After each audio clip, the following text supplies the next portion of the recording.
Dennis Padilla, sumuko na sa pagkakabati sa mga anak. Bibit-bitin ko to hanggang mamatay ako.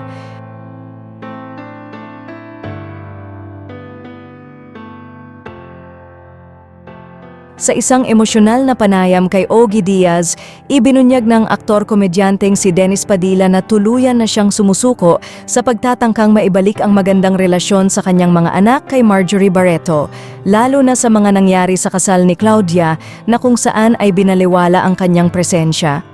Ayon kay Dennis, matagal na siyang nasasaktan ngunit tila wala ng pag-asa na muling maayos ang relasyon nila bilang mag-aama.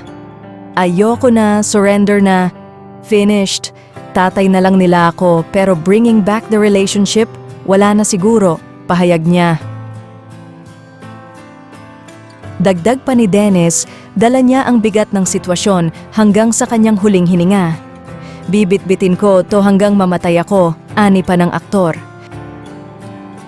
I still have other children that I can concentrate with. Kung hindi na nila ako matatanggap, hindi ko na rin matatanggap that yung treatment na nangyari. Kasi ang feeling ko dun sa March 18 dinner, kaya akala ko that was a reunion of love. Ang feeling Umani naman ng iba't ibang reaksyon sa social media ang kanyang pahayag.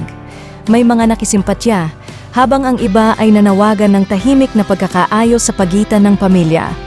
Bagamat masakit, tila handa na si Dennis na tanggapin ang sitwasyon at mag-move on, kahit pa may kirot na dala sa kanyang puso.